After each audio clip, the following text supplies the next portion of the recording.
Welcome to This Explainer. Today we're diving into the ancient, deeply emotional poetry of Habakkuk chapter 3. It's an absolutely incredible piece of literature. When you really dig into the text, you uncover this timeless blueprint for finding joy amid overwhelming hardship. So if you've ever felt like your world is just shaking, this text offers a really fascinating roadmap for how to navigate that exact feeling. Let's get into it. To start us off, I want you to think about a pretty heavy question. How do you respond when absolutely everything you rely on just completely fails? We're bridging a huge gap today between the ancient agrarian hardships described in this text and our own modern experiences of total devastation. Because, while the specific circumstances obviously change over thousands of years, the core human experience of losing what sustains us, that remains exactly the same. Okay, part 1, a plea for mercy. Our journey begins right at the start of chapter 3, with the prophet Habakkuk openly admitting his fear. He literally says, "O Lord, I have heard thy speech and was afraid." I love that he isn't putting on a brave face here. He's terrified by what he knows is coming, and this vulnerability totally sets the stage for everything that follows. In fact, right in the first verse, we hit this fascinating word, shigionoth. This is actually a musical term, and it indicates a highly emotional, impassioned, almost wild song or prayer.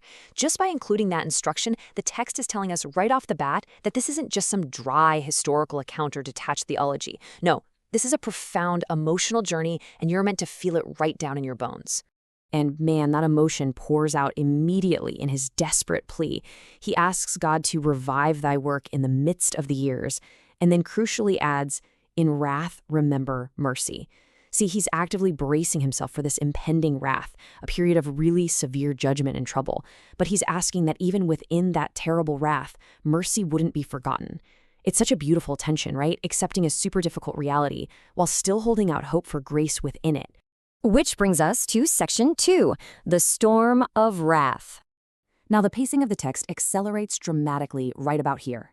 In verses 3 through 15, God arrives from Teman and Mount Paran in this utterly terrifying display of cosmic power. His glory covers the heavens. His brightness is like the light itself, with horns or rays flashing out from his hand. It's just a visual explosion of absolute power. But here's the catch. Amidst this super fast-paced visual storm, the text forces us to hit the brakes. It uses the word Selah 3 separate times. Selah is a pause. It's meant for a musical interlude and really deep reflection on what was just said. So the poetry is quite literally demanding that we stop running, take a breath, and truly absorb the overwhelming majesty and terror of the vision we're looking at. And wow, what a vision it is. The chaos escalates so rapidly. You have pestilence marching before him, burning coals flashing at his feet. He stands and measures the earth. He looks and completely drives the nations asunder. The everlasting mountains are violently scattered. The perpetual hills literally bow down. The deep ocean utters its voice and lifts its hands high in total surrender. Even the sun and moon stand completely still in their habitations at the light of his arrows. It is just a relentless, compounding, stacking of total cosmic upheaval. But this actually illustrates a really vital duality in the text. If we look closely at verses 12 and 13, we see a stark contrast. On one side, you have God's destructive indignation, threshing the heathen in anger, wounding the head of the house of the wicked, discovering their foundation right down to the neck. Heavy stuff. But on the flip side, he rides upon chariots of salvation. He goes forth specifically for the salvation of his people and for his anointed.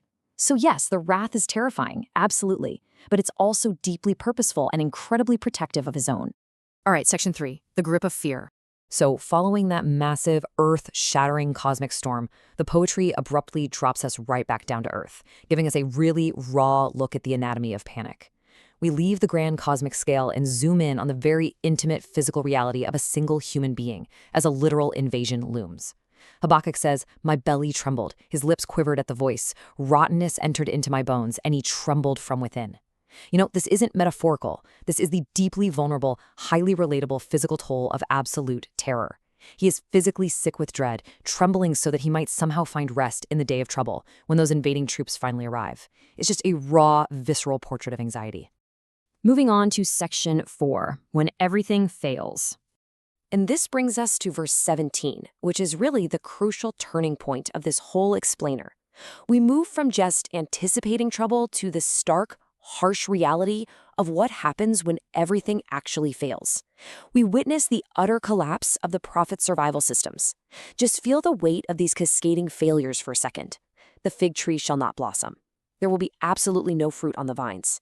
The labor of the olive fails. The fields yield no food whatsoever. The flock is completely cut off from the fold. And finally, there is no herd in the stalls. It's a sequence, right? First, the delicacies are gone, the figs and grapes, then the oil, then the staple crops, then the small livestock, and finally the large livestock. It's the absolute loss of every single earthly thing the prophet relied on for his life and economic survival. Just total zero. Which leads to our final section, part 5, choosing defiant joy. Now, instead of sinking into the despair that honestly seems entirely justified by that total loss we just talked about, the text pivots sharply. Verses 18 and 19 just soar into this triumphant and resolute resolution. Habakkuk declares, "Yet I will rejoice in the Lord, I will joy in the God of my salvation." The absolutely crucial point here is that word yet. Despite the barren trees, despite the empty fields, despite the missing flocks and his own physical panic, joy, in this context, is not just a reaction to good circumstances. It's a defiant choice made right in the absolute face of devastation. He actively decides to root his joy not in what the earth produces, but entirely in the God of his salvation. And then, verse 19 beautifully concludes the prayer by showing the real-world result of that choice. Habakkuk declares, "The Lord God is my strength, and he will make my feet like hinds' feet." If you don't know, hinds' feet refer to the incredibly sure-footed hooves of a deer.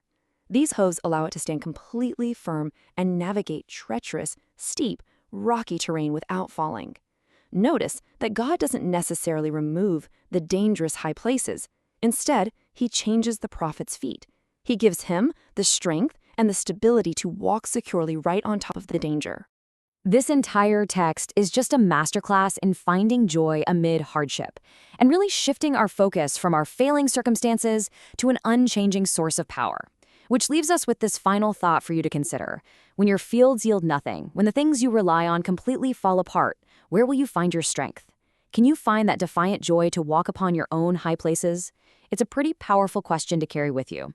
Thanks so much for joining me for this explainer, and I really hope this deep dive into Habakkuk gave you a brand new perspective on navigating hardship. See you next time.